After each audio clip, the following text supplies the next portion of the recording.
Hey guys, Marcus Melnick here with Firearm Mentor. Hope you're enjoying my YouTube channel.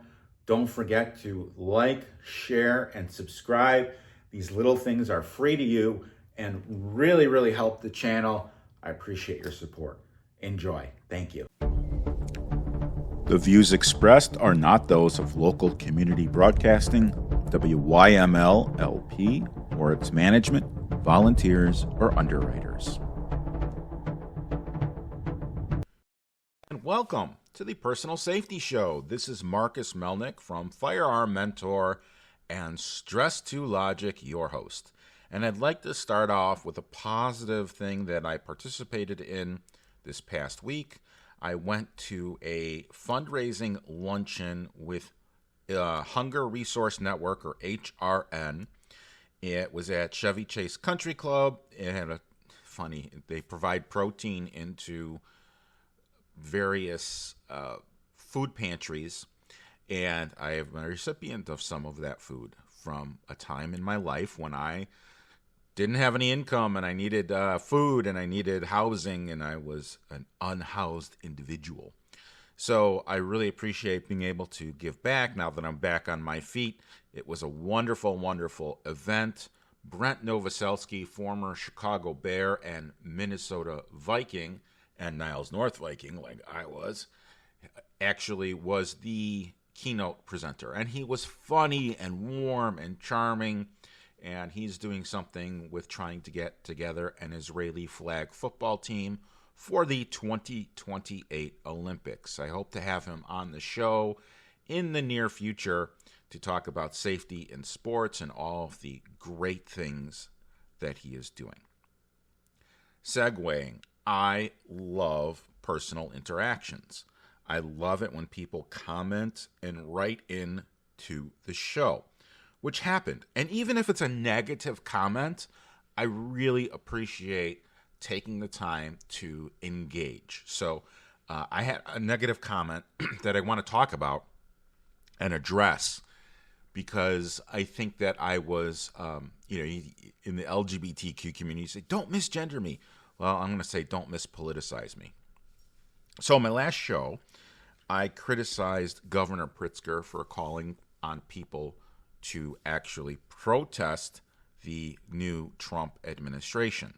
And the reason why I was criticizing Governor Pritzker I'm all for protests. If you want to go out and protest, as a matter of fact, there is a similar protest in Buffalo Grove. I don't know if it's every Sunday, but it's at Lake Cook and Arlington Heights Road. And it's called a hands-off protest. And really, these people are very peaceful. I know some of the people that are protesting. It's not far from my house. These are good, nice people. The problem comes when you have agitators on the other side. Doesn't matter what side you're on, and the agitators will incite conflict and violence. So I was projecting to say, hey, look, sometimes protests lead to violence. So here is the comment that I got. I'll tell you what I responded, and I'll share some additional thoughts. This person said, no justice, no peace. You just don't get it, do you? The First Amendment clearly spells it out. You are so hung up on the Second, which we all understand, that you think it overrides all of the others. No, I don't think it overrides all of the others. I think it's equal to all of the others. I responded with, I get it. More than you give credit for. I am not hung up on the Second Amendment. I am hung up on the whole Constitution. There's a wide gulf between justice and vengeance. Justice is going through the court system and accepting the outcome. There's a problem with society when government officials call for protests against another. So I'm really not, it's not that I'm hung up on the Constitution. I'm hung up on what is the right thing to do. I'm hung up on fairness. I'm hung up on safety. And that's what the show is all about. It's about safety. Protests sometimes lead to violence, riots, physical incivilities, social incivilities, and that's what the point was, not to engage in activities that could lead to violence. I don't want anyone to get hurt. I want everyone to express their opinion, and I'm very grateful for the person who wrote in, even though they don't agree with me. It's cool. We're human beings. He didn't have to be a personal attack. You just don't get it, do you? I get it. I'm very, very intelligent, and I know what I'm talking about. And if I don't know what I'm talking about, I will qualify it as an opinion. So with that said, I think it would be a great reminder if we just dedicated the rest of this segment to the amendments in the Constitution, starting with that First Amendment.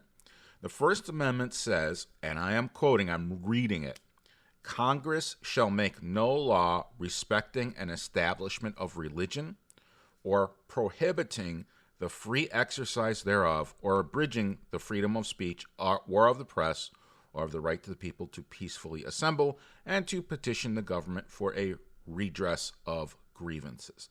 Yes, that means there's no law that bans free speech. It doesn't mean that a politician should get up in front of everyone and say, go out and protest, or the Maxine Waters harass people, harass Republicans. That is not okay. It's just not okay in my sense of morality. In your sense of morality, it might not be okay. It might be okay. That is your sense of morality.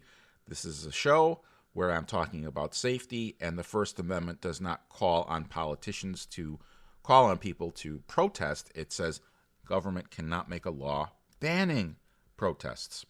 We all know what the Second Amendment means. I'm not going to go into that because that's a crux of, or a main tenet of the show. Does anyone know what the Third Amendment is? The Third Amendment says you can't quarter soldiers in your house. That is equally as important as the First and Second. The Fourth Amendment is against unreasonable or illegal searches. Fifth Amendment is you don't have to perjure yourself on the stand. Does anyone know what the Sixth Amendment is? I bet not. It's the right to a speedy trial.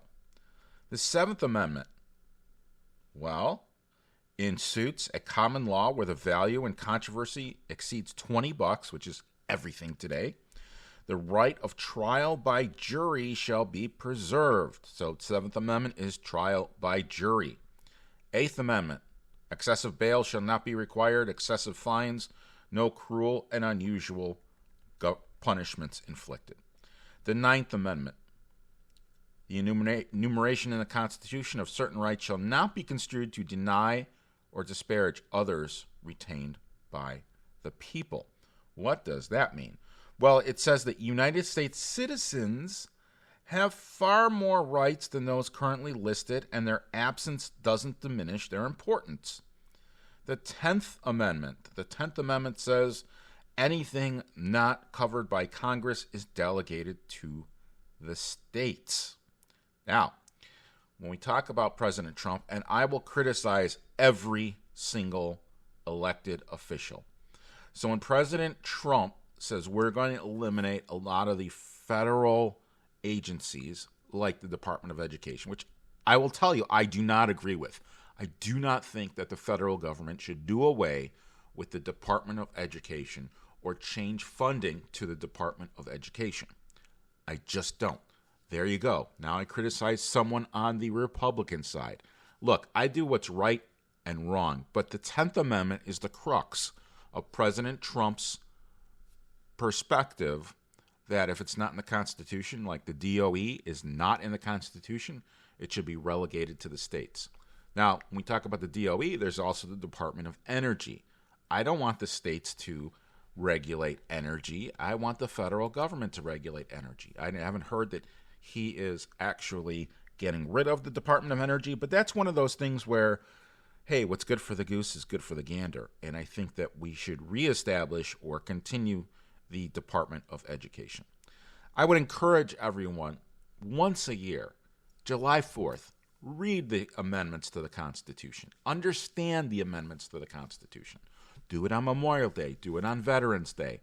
Do it on some sort of national holiday celebrating something in the United States. So that is what I would encourage my listeners to do. And when there is a politician who does something that I feel is incorrect, wrong, or inappropriate, I'm still going to feel that way. So with all of that said, I'd like to criticize Governor Pritzker again. Now, keep in mind, Governor Pritzker is good at some things and I disagree with him on the others. He is a great orator. He is wonderful. He gets up in front of people. He speaks. He's eloquent. He's intelligent. Look, the guy knows how to work a crowd. Very, very good, effective communicator. So on Friday, a week ago Friday, Governor Pritzker appointed his own brother-in-law to serve on the University of Illinois Board of Trustees. Now, the brother-in-law is actually qualified to do so. The guy's a physician. He's very highly educated. I get it. He is qualified for the job. The governor's office says this action does not violate the Illinois State Employee Code of Personal Conduct because the code, quote, does not legally apply to a separate entity like the University of Illinois, end quote.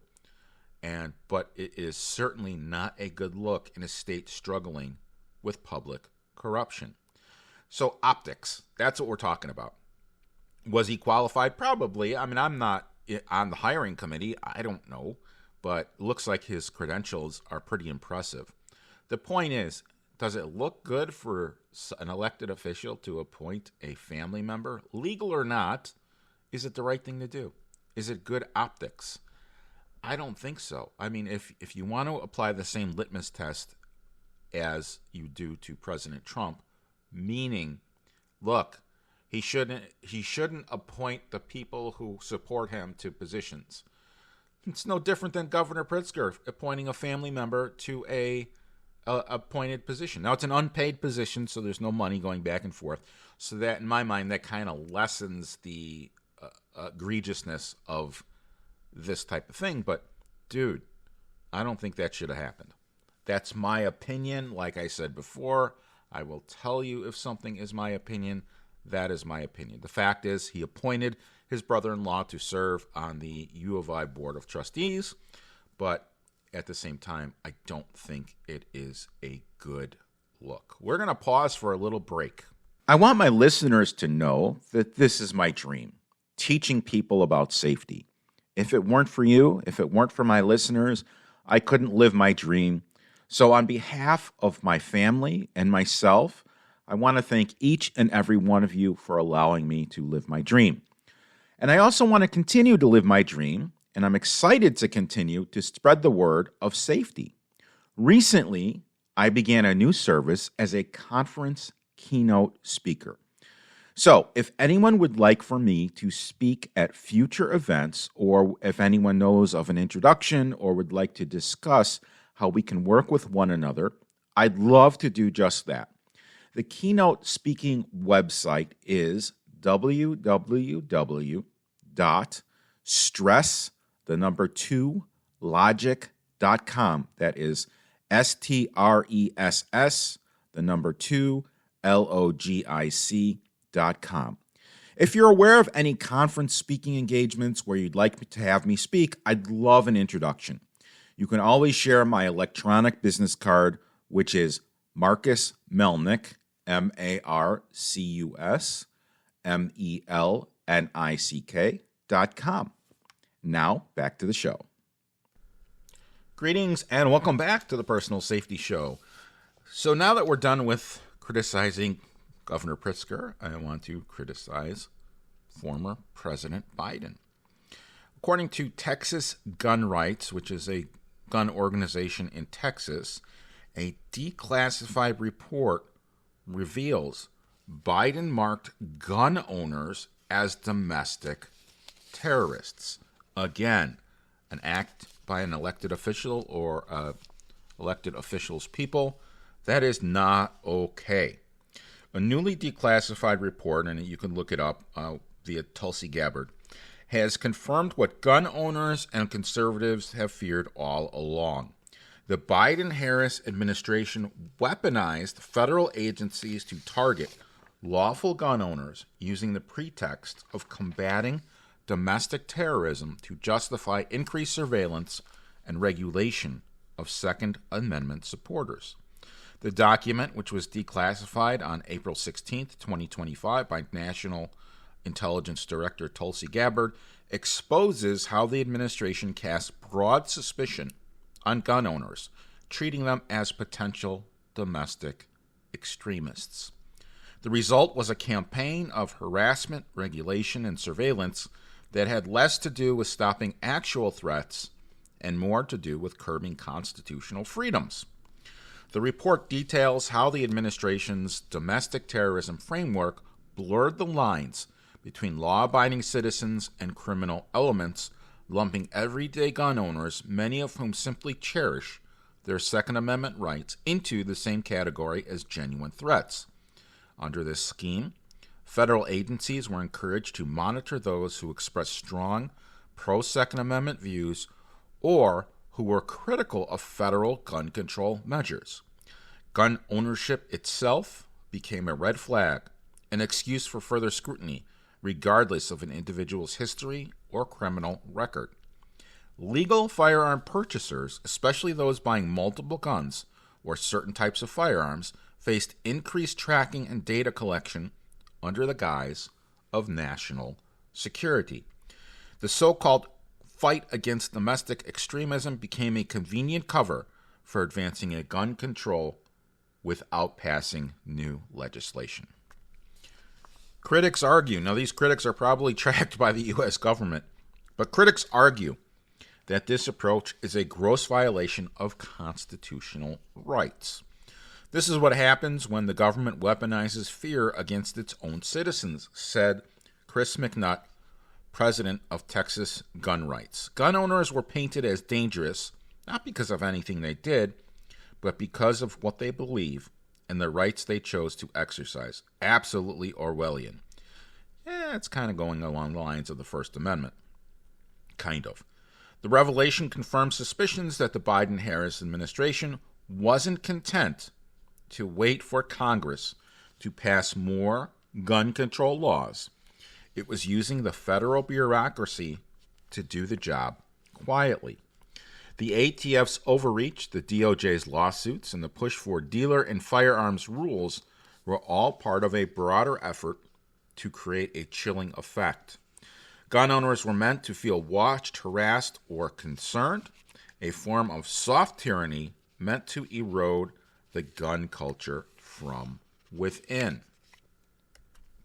But even as these revelations occur, gun rights advocates are not backing down.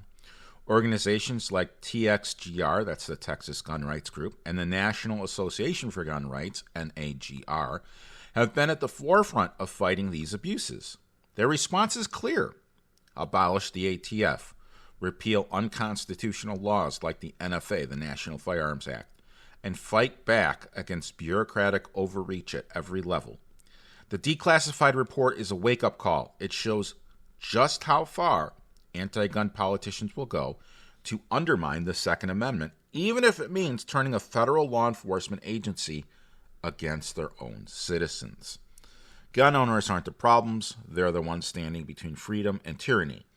This report proves, once again, that the Biden-Harris administration fears armed citizens more than it fears actual threats, because armed citizens are harder to control.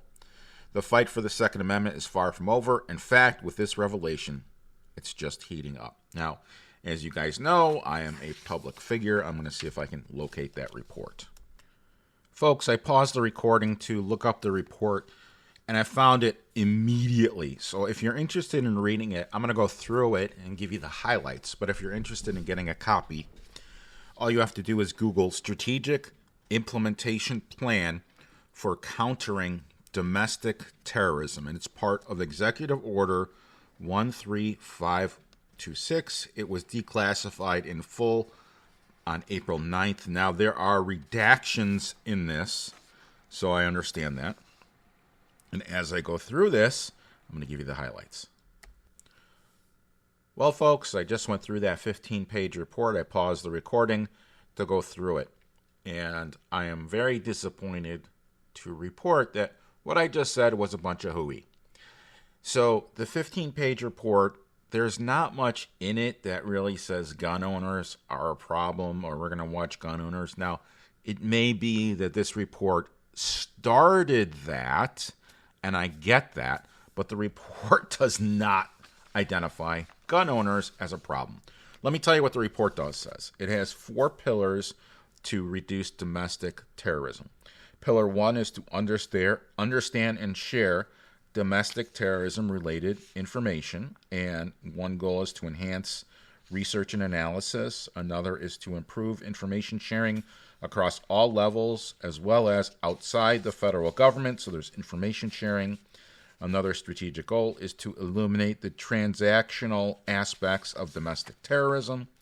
And very, very interesting, the next pillar is to prevent domestic terrorism recruitment and mobilization to violence. The first strategic goal under that pillar is to strengthen domestic terrorism prevention resources and services, and that means public education. There are a ton of little things that you can go through the report yourself and look at. And another one is this is the part where I'm a little confused on. This is the part where I'm not sure that this is actually a good thing. One of the actions is to lead U.S. participation in the non-binding Christchurch call to eliminate terrorist and violent extreme content online to ensure that the United States has a full voice in ongoing conversations among governments, relevant technology companies, other stakeholders regarding how to address appropriate domestic terrorism and other violent extremist content online while respecting freedom of expression. So my problem here is I don't know if what the organization is. Christchurch sounds like a separation of church and state issue. I'm not sure. The next pillar is to disrupt and deter domestic terrorism activity, with a bunch of strategic goals under that. And the fourth pillar is to confront long-term contributors to domestic terrorism. This is the part where I think that gun owners are starting to be identified as domestic terrorists. The intended impact is lethal means for perpetrating acts of domestic terrorism are reduced. Greater care is provided earlier to potentially dangerous individuals. Norms of nonviolent political expression and rejection of racism and bigotry are strengthened. Americans have increasing faith in democracy and government. Increase intervention and care for those who pose a danger to themselves or others. Strengthen civics education that promotes domestic resiliency, and increase civic engagement to foster social cohesion. Now, the actions are the parts where gun owners are identified. The first action says, rein in the proliferation of, quote, ghost guns, end quote, encourage state adoption of extreme risk protection orders, and drive other executive and legislative action, including banning assault weapons and high-capacity magazines. Next action is to implement the COVID-19 Hate Crimes Act to address hate crime reporting barriers faced by disadvantaged communities by promoting law enforcement training and resources to prevent and address bias-motivated crimes, improve federal hate crime data and analysis to eliminate hate crimes underreporting, mitigate xenophobia and bias, including by advancing inclusion in the nation's COVID-19 response. Now, I don't believe in discrimination. Nobody should believe in discrimination, but I don't think not getting the jab for COVID-19 would qualify as a hate crime or initiating a hate crime. That's kind of ridiculous. The next action is to launch a national public education campaign to improve lethal means safely by expanding access to and use of safe storage of firearms, and determine reimbursement options to incentivize use of lethal means counseling in clinical settings, create a federal coordinating office interagency strategy and guidebook for states to ensure effective implementation of the new 988 mental health crisis line, optimize and create as appropriate interagency federal and state level data sharing agreements or arrangements to improve real-time data and information sharing to identify individuals at risk in order to target interventions at the local, state, and federal levels, develop workforce strategy and guidance documents for increasing integration of behavioral health care into primary care settings to expand access to evidence-based care for mental health and substance abuse disorders. Now, it's kind of subtly talking about gun owners, at least those who make their own ghost guns. It's a kit thing. You get it. You have to route out, or even just, if it's already 100% there, it has a serial number. If it's a ghost gun, it does not, but it doesn't come to you as a firearm. It comes to you as a block of metal that you have to use a router and route out. It is a pain in the rear end. If you're technical and you want to do it, go right ahead. But if you're not technical, I don't recommend it. It is a arduous process, takes a long time. For those who work in a machine shop, yeah, okay, you guys have the knowledge to do that. But for those who are a suburban firearms instructor, I don't have the knowledge to do that. So I do not assemble ghost guns. I can replace a spring on it, but I am not a gunsmith. I'm more of an armorer to replace parts as opposed to build a firearm. So there you have it, folks. I started by saying I got some interaction, saying I don't get it.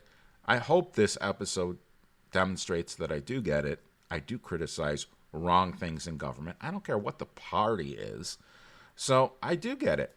I just don't think that a elected official should call for people to take civic action unless it is a safety thing, not a political thing. This is a political thing. So with that said, we're going to come back after a short break with additional information for you. This is a year, before we take a break, this is a year that a lot of people are in their 5th year of a concealed carry license. I've got concealed carry classes every month. If you can't make a class, we can do a private one-on-one, which is what I'm finding. In 2020, it was mid-pandemic. There was a lot of civil unrest, and there were a lot of people taking concealed carry classes. I'd love to help you with a renewal. My classes are on Sunday mornings from 8 to noon in the northwest suburbs, typically Buffalo Grove and Mundelein, but we can also do one-on-ones. If you are interested, you can always look up the class schedule at firearmmentor.com/classes. We'll be back after a short break. The views expressed are not those of local community broadcasting, WYML LP, or its management, volunteers, or underwriters.